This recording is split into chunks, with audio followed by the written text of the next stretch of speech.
नमस्कार। अब हम आज की वीडियो में देखेंगे भारत छोड़ो आंदोलन और आज़ाद हिंद फौज के बारे में। जो यूपी ट्रिपल एससी में क्वेश्चन पूछे गए हैं उसके क्वेश्चन के आधार पे कुछ एक्सप्लेनेशन के साथ। तो पहला क्वेश्चन शुरू है, किस आंदोलन में महात्मा गांधी द्वारा करो या मरो का नारा दिया गया? तो इसमें नाम है भारत छोड़ो आंदोलन। तो भारत छोड़ो आंदोलन 1942 में प्रारंभ हुआ था, 9 अगस्त 1942 को, और इसे अगस्त में शुरू होने के कारण इसे अगस्त क्रांति के नाम से भी जाना जाता है। तो इसके बारे में कुछ और जानते हैं। 14 जुलाई 1942 को कांग्रेस की कार्य समिति ने वर्धा में बैठक हुआ। गांधी जी के द्वारा भारत छोड़ो आंदोलन के विचार को पूर्ण समर्थन दिया गया। वर्धा बैठक में गांधी जी द्वारा पूर्ण समर्थन दिया गया। कब हुआ था? 14 जुलाई 1942 को। फिर आगे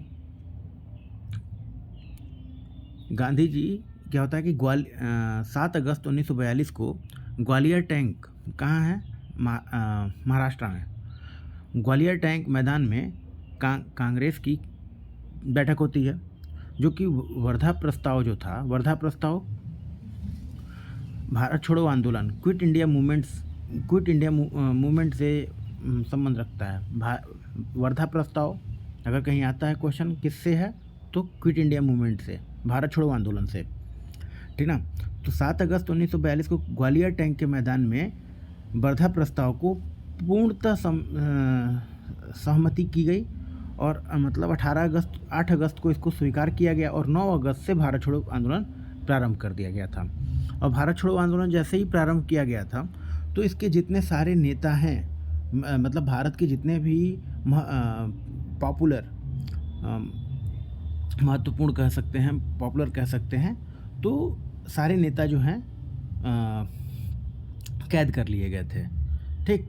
और इसलिए इस भारत छोड़ो आंदोलन को मतलब इसका कोई नेतृत्व करता नहीं था, जो जैसे था सब कोई अपने हिसाब से अपना नेतृत्व खुद करिए, अपनी पार्टी बनाइए और करो या मरो। यही गांधी जी ने बोला था कि करो या मरो, करना है आज़ादी इस बार पा के रहना है, ठीक। अगला क्वेश्चन देखते हैं, लोक नायक किसे कहते हैं या फिर किसे लोक नायक के नाम से जाना जाता है?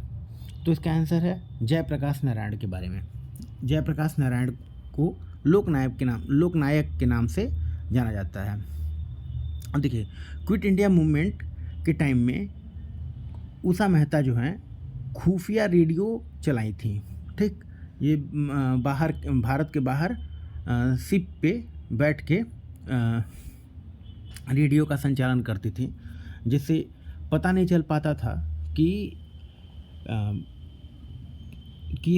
मतलब ये कोई संदेश जो है रेडियो पे कहाँ से दिया जा रहा है। तो इसीलिए खुफिया रेडियो का किसने चलाया था? क्वेश्चन आता है, इसको टिक लगा दीजिएगा, उषा मेहता।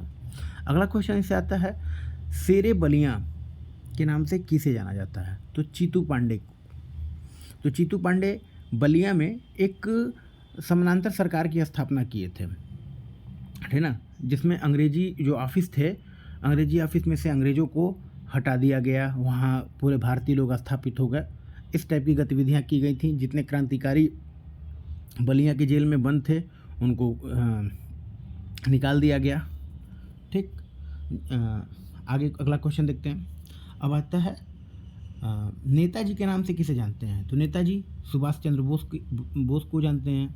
सुभाष चंद्र बोस को नेताजी के नाम से जानते हैं। अगला क्वेश्चन है, नेताजी ने आज़ाद हिंद सरकार की स्थापना कब की? एक अच्छा क्वेश्चन है। आज़ाद हिंद सरकार, तो इसका कहाँ किया गया था? सिंगापुर में जर्मनी और जापान की समर्थन से, जर्मनी और जापान का समर्थन प्राप्त था। और कब? 21 अक्टूबर 1943 को, 21 अक्टूबर 1943।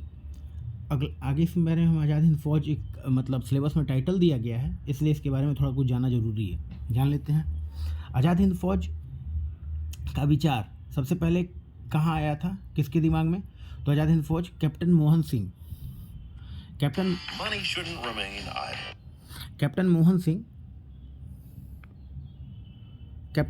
के माइंड में सबसे पहले आज़ाद हिंद फौज का विचार आया था और 1 सितंबर 1942 को ठीक ना।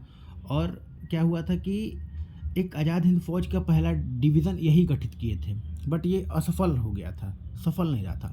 तो इसके सफल संस्थापक कौन थे? रास बिहारी बोस। तो क्वेश्चन अगर आएगा तो ऑप्शन एलिमिनेट कर लेना है। कैसे? कि कैप्टन मोहन सिंह हैं या फिर रास बिहारी बोस हैं। ठीक, आगे क्वेश्चन है, आगे मतलब जानते हैं। अक्टूबर 1943 को सुभाष चंद्र बोस को आज़ाद हिंद फौज का सर्वोच्च सेनापति बनाया गया था। कब?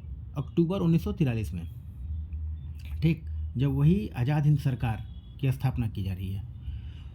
और एक चीज़ जानते हैं, आज़ाद हिंद फौज का झंडा था किस टाइप का था? तो झंडा तिरंगा टाइप का ही था। आज़ाद हिंद फौज का तिरंगा मतलब तिरंगा टाइप का ही था और उस पर शेर का निशान बना हुआ था। ठीक, ये क्वेश्चन आ सकता है। आज़ाद हिंद फौज के झंडे पर किसका प्रतीक था, मतलब किसकी फ़ोटो थी? तो शेर की। अगला क्वेश्चन, आज़ाद हिंद फौज के 3 ब्रिगेडियर थे और 4 ब्रिगेडियर थे। तो एक सुभाष ब्रिगेडियर था, नेहरू ब्रिगेडियर था, गांधी ब्रिगेडियर था, और जो महिलाओं की ब्रिगेडियर थी उसका नाम था लक्ष्मीबाई रेजिमेंट। ठीक, तो 4 का नाम जान जाइए। क्वेश्चन आ सकता है कि सुभाष चंद्र बोस के ब्रिगेडियर में कौन सा नहीं था, ऐसे क्वेश्चन आ सकता है। 3 का ले देगा, एक अलग मान लीजिए सरदार वल्लभ भाई पटेल ब्रिगेडियर लिख देगा। ठीक ना, तो इस टाइप एलिमिनेट कर लीजिएगा। सुभाष ब्रिगेडियर, नेहरू ब्रिगेडियर और गांधी ब्रिगेडियर। और महिला ब्रिगेडियर का नाम क्या था? लक्ष्मीबाई रेजिमेंट। 8 नवंबर 1943 को जापान, अंडमान निकोबार, सुभाष चंद्र बोस को, अच्छा सुनिए, अंडमान निकोबार पे किसका कब्जा था? पहले जापान का था। तो जापान क्या मतलब, जापान अपना कब्जा बना लिया था तो अंग्रेज़ों का ही, तो वहाँ पे अपना कब्जा बना लिया था। तो 8 नवंबर 1943 को जापान जो है विश्व युद्ध के टाइम पर जापान जो है अंडमान निकोबार को सुभाष चंद्र बोस के नाम पर दे दिया था। इसलिए अभी 2019 में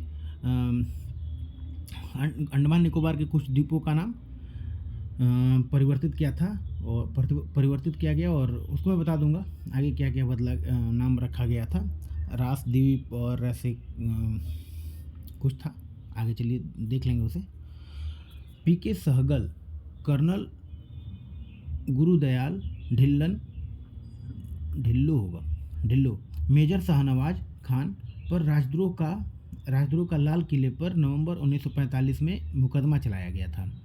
ठीक ना, ये लोग कौन थे? आज़ाद हिंद फौज के ये नेता, आज़ाद हिंद फौज के ये सैनिक थे, और ये इनके संचालन में भारत में मतलब नॉर्थ ईस्ट में स्टार्ट हुआ था पहले। ठीक, तो वहीं पे ये लोग पकड़े गए थे। ठीक, और जब पकड़ लिए गए थे तो इनके ऊपर लाल किले का मुकदमा चलाया गया था। ठीक, और इनको अंग्रेजी सरकार इनको दंड देना चाहती थी, लेकिन बहुत इसका विरोध हुआ था। तो इसके विरोध में मतलब इनको दंड ना दिया जाए, तो भोला भाई देसाई के नेतृत्व में तेज बहादुर सप्रू, जवाहरलाल नेहरू तथा KN कटराजू ने वकालत की थी। किसके समर्थन में? पीके सहगल, कर्नल गुरुदयाल ढिल्लो और मेजर शाहनवाज पर राजद्रोह चलाया जा रहा था, उसके विरोध में। तो लाल किले का मुकदमा, क्वेश्चन आता है लाल किले का मुकदमा किससे संबंधित है? तो इन तीनों लोग का नाम रख लीजिएगा। और लाल किले का मुकदमा में वकालत किसने की थी? भोला भाई देसाई। पहला क्वेश्चन है, मतलब पहला आंसर है भोला भाई देसाई, सबसे पहले टिक करिएगा। और इनके नेतृत्व में मतलब सारे लोग समर्थन में थे, और तेज बहादुर सप्रू, जवाहरलाल नेहरू, KN कटराजू। वीडियो बने रहने के लिए धन्यवाद। आगे और सब वीडियो बनाया जाएगा। धन्यवाद।